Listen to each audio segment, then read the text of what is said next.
I'm really proud that we have made Montgomery, Alabama, arguably the most truthful space in America when it comes to confronting the legacy of slavery. If we can lift up truth in the heart of Dixie, then there's not a place in America that can say, well, they can do that there, but we can't do it here. On this week's More to the Story, my conversation from Montgomery with the legendary racial justice activist Bryan Stevenson. We talk about the astonishing memorial sites he's built there that compel us to look squarely at America's darkest chapters in a time when those in power are trying to get us to look away. Trust me, it's a conversation you won't want to miss. Stay with us.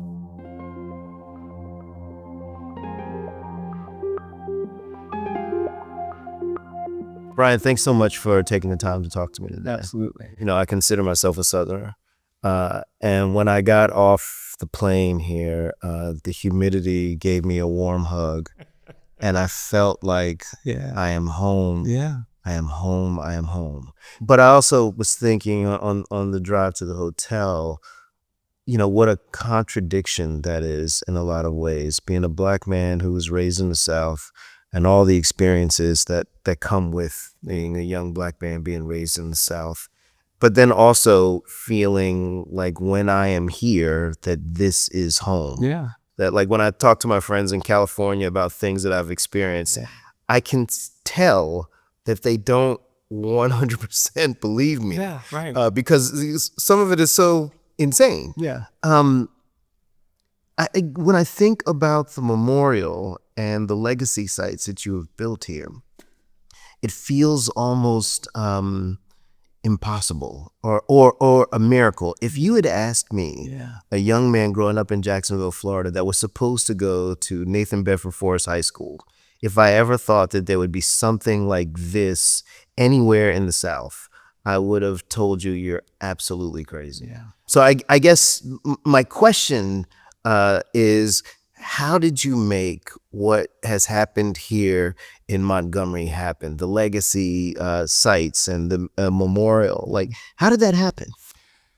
You know, well, first of all, I so appreciate you giving voice to that dynamic where the South feels like home and the humidity embraces you. When I think about the Black experience in America, it is predominantly a Southern experience. At the end of the Civil War, the 4 million people who were emancipated were all in the Deep South. 90% of the Black population lived in the Deep South. It's only during the 20th century, in response to mass violence and terror, that we begin to see this exodus of 6 million Black people going to the Midwest and the West and all of these different places, but they carried a cultural awareness, an environmental sensibility, if you will, that was entirely Southern. And those traditions stayed. So I think it's important to acknowledge that when we talk about the history of race, or we talk about the history of African Americans, and there is a contradiction, there is a kind of tension in that. And I certainly lived that and experienced that. And so when I moved here in the 1980s, there were 59 monuments and memorials to the Confederacy, and you could not find the word slave, slavery, or enslavement anywhere in the city landscape. And the absence of any acknowledgement of that history bothered me. I saw it as a problem, but it wasn't a priority then. It wasn't a focus then. I was focused on trying to get people who were innocent out of prison, focus on getting people free from wrongful convictions, sparing people who had been sentenced to death, helping children, all of that.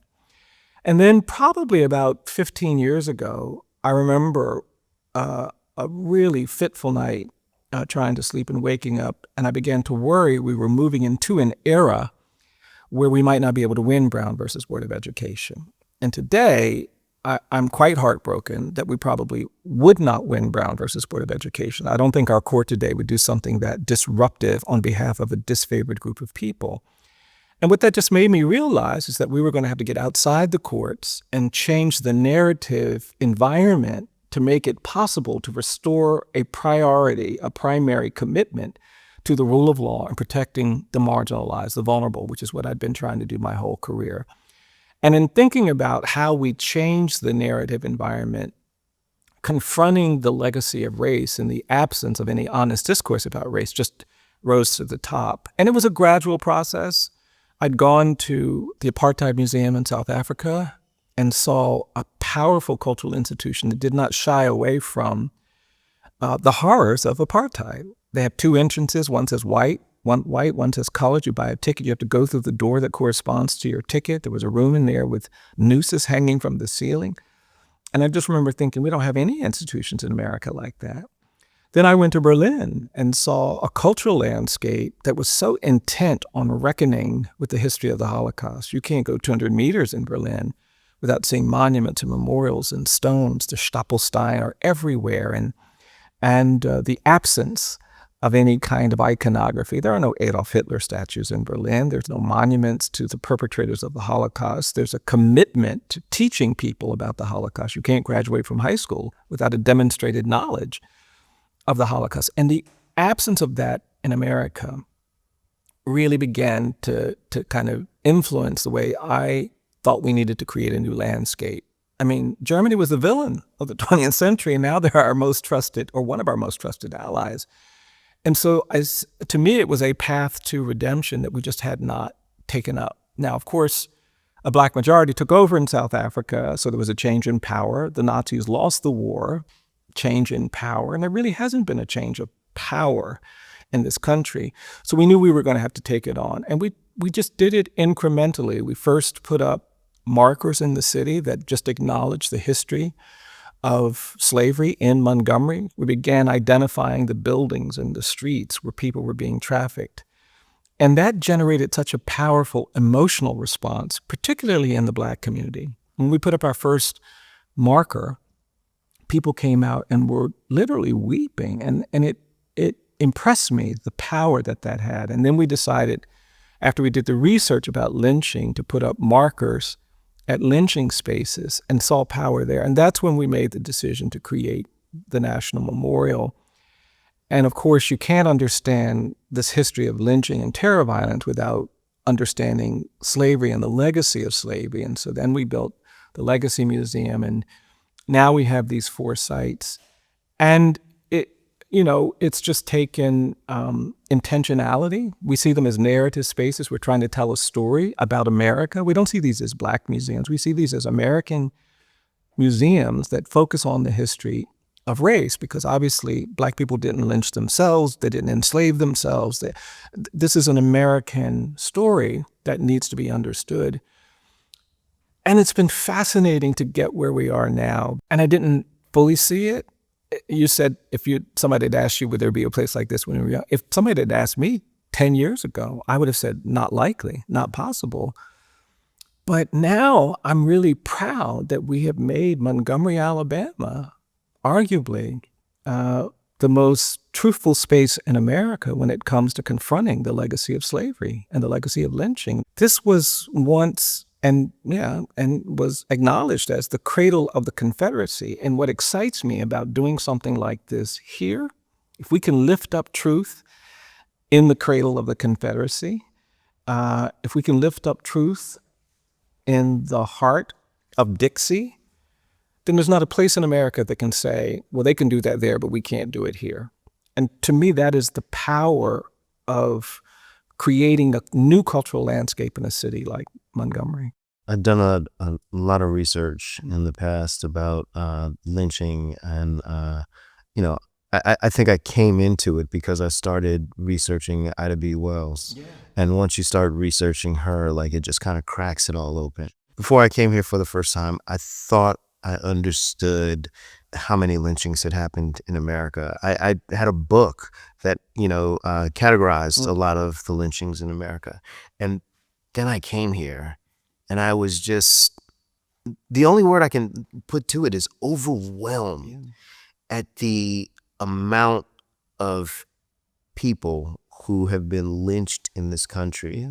And the fact that it is not something that we talk about in our daily lives. Yeah, it is the number is just incredible. And so what's to me amazing about the memorial is that, like, first of all, like, as soon as you get to the memorial, you're confronted with how many people we're talking about here. And then you walk through it and experience it. it's a life-changing moment. Yeah. How did you, you know, think about the design, Yeah. bringing people in and all of Yeah. that? Well, thank you. I think the first thing we realized when I went to Berlin to see the Holocaust Memorial there, which sits in the center of the city, it's very powerful, but there's just these concrete rectangular slabs, and you enter them and then they become dense and they kind of, and there's no narrative about the Holocaust. They trust people to come to Berlin with an understanding of the Holocaust so they can step into that memorial and be impacted by it because they trust people to have that history, that knowledge. I knew we could not do that with regard to the history of lynching. And so we knew we had to create a space that, again, took people on a journey. And I wanted people to walk briefly through the history of slavery, because without enslavement, we wouldn't have had, 100 years of mob violence directed at Black people. And so we give them that narrative. The first thing you see when you come to the memorial is this sculpture by Kwame Akoto-Bamfo of enslaved people in chains.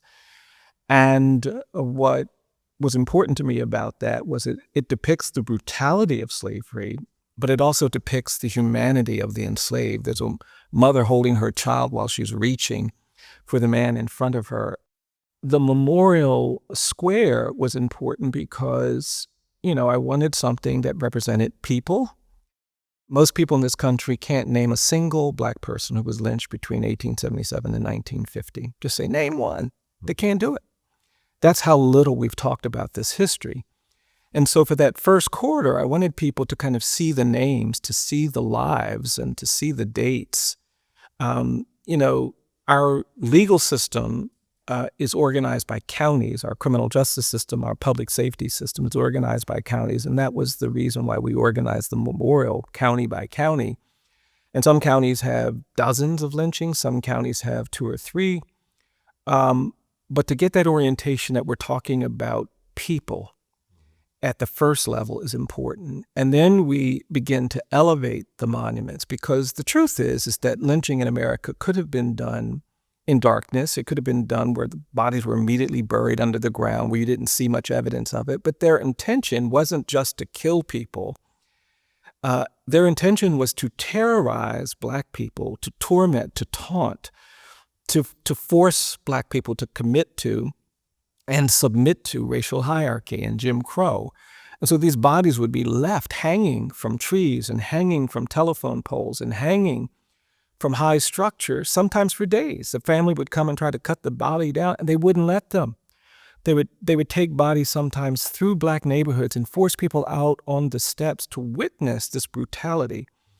And that's why we call it racial terrorism, because the intent very much was to terrorize the entire African American community. And so we wanted something that gave people some appreciation for how this history of terror violence, this history of brutality, hung over the entire Black community. Mm-hmm. And that's what we want people to experience when they go through the memorial. And then we wanted them to understand what this was about. It was not about law and order. It was not about crime. They were lynched for social transgressions. They were lynched for not calling a white person sir, or not getting off the sidewalk when white people pass, going to the front of the door instead of the back of the door. They were lynched for asserting their human rights and their dignity. Mary Turner, 8 months pregnant, was lynched because she complained about her husband's lynching. And the mob came to her house and lynched her, mutilated her body. And so we have in the third quarter those narratives, because we think it's important for people to understand that this is not about public safety. This is not about law and order. This is about terrorizing people. And so that was very much important in terms of how we conceptualized it. And then, of course, we document over 4,000 lynchings at the memorial, but there are thousands more that we can't document. And that's what the water wall is there to remind people. There are thousands more people who have been lynched than we'll ever be able to detail. I'm curious how you see sort of modern day tragedies as fitting into lynching. And when I think about that, I'm thinking specifically about George Floyd, Breonna Taylor, Ahmaud Arbery. Like, will their names go into the memorial? How do you weigh that out? Yeah. Well, I see the modern day challenges as a manifestation of the underlying narrative of racial difference, of racial bigotry that we are still fighting against. Right. And that's why I spend so much time talking about the narrative problem that we have inherited. For me, the great evil of slavery in America wasn't the forced labor, wasn't the brutality, wasn't the violence. All of those things were horrific. I think the greatest evil of slavery in this country was the narrative we created to justify enslavement.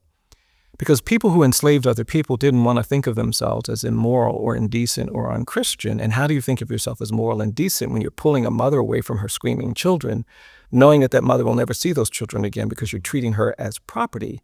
Well, you need a narrative.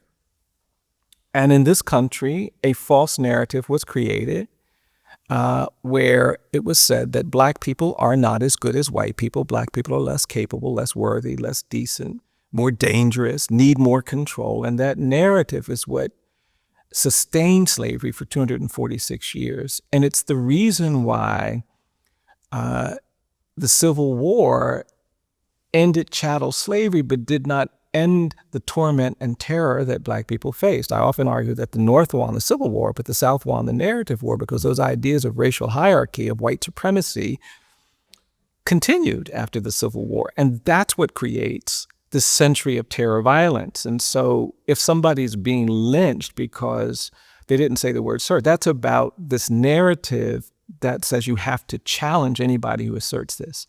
And that continues throughout the first half of the 20th century. Then we get into the civil rights era, where people begin to tear down the legal architecture of Jim Crow and segregation. And we made progress.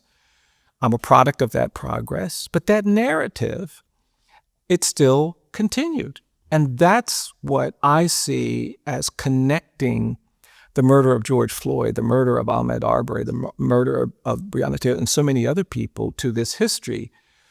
And for me, it's important to acknowledge the differences, right? So that people don't misjudge what the challenge is, right? You don't have to be killed to be the victim of a presumption of dangerousness and guilt by a police officer.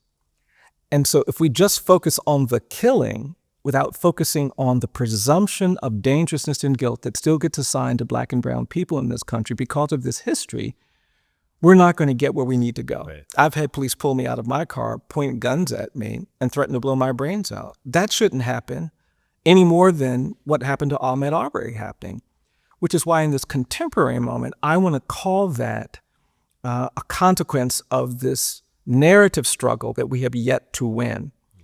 And, you know, I gave commencement addresses few weeks ago, and it always breaks my heart to go to these colleges and universities and look out over these beautiful graduates and have to say, you know, even if you're at the top of your class, even if you're going to be a lawyer, even if you're going to be a doctor, even if you're going to be a journalist, even if you're kind, even if you're loving, if you're Black or brown, you will go places in this country where you're going to have to navigate a presumption of dangerousness and guilt.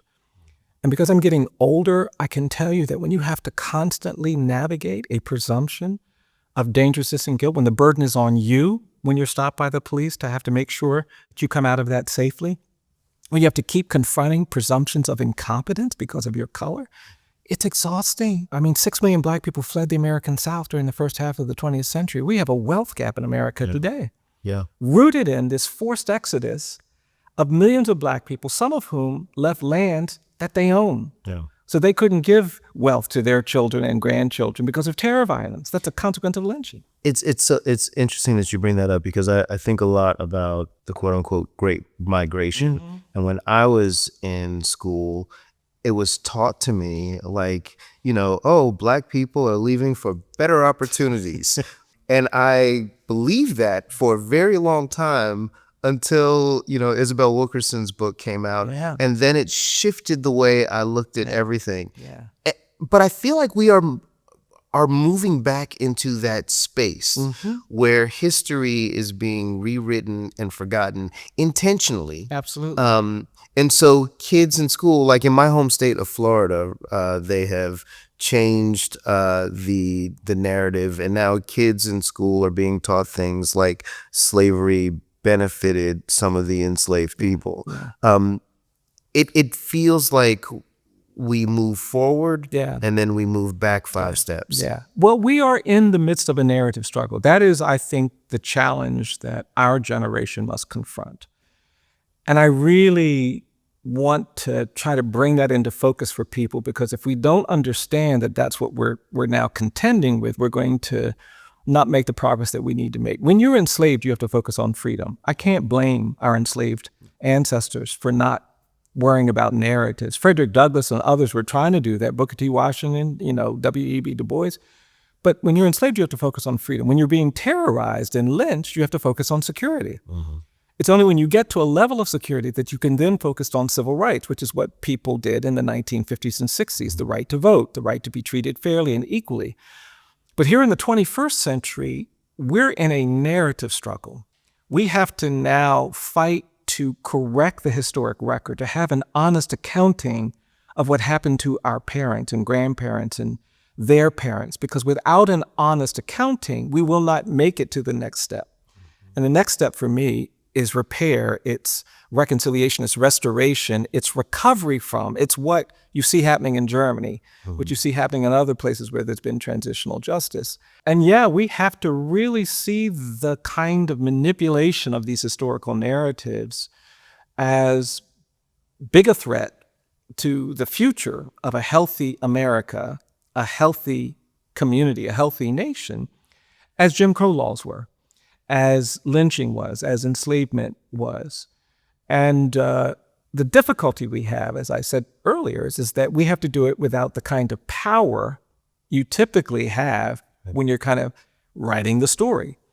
And so, sure, a lot of people would be comforted by the idea that slavery was a good thing for Black people, but it's just not honest. Yeah.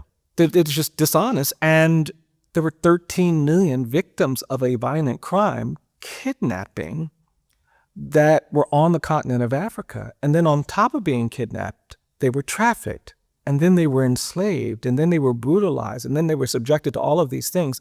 And that went on for decades and decades. And if we don't acknowledge the criminality of these things of enslavement, then we're going to be vulnerable to narratives like that. Oh, it benefited Black people. It was not that bad. And people who enslaved other people weren't that bad. And I just think that has to be seen as the essential struggle of this era. Yeah. As a storyteller, I have been told, pounded into my head, the 3-act structure, right? So you start off with an inciting incident, something like sets the story off.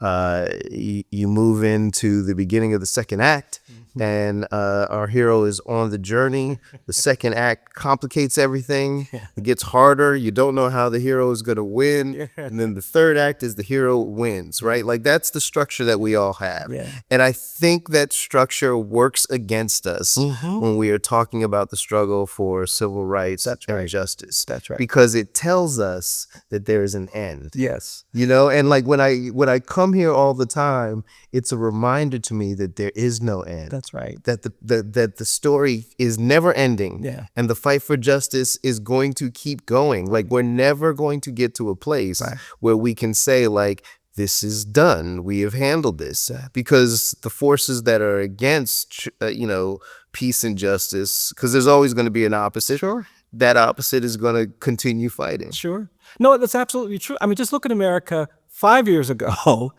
and look at America today. And so, yes, people ask me all the time, what is justice? I say justice is a constant struggle. You have to be willing to struggle. It's like being in a rowboat. If you don't stroke, if you don't work, you're going to float backward. It's just the way currents work. But you shouldn't be burdened by that. You shouldn't be, because it means that you get to commit. There's so many people, I've heard them say this. Oh, I wish I would have been alive during the time of slavery. I would have been an abolitionist. I would have been able to do great things as an abolitionist.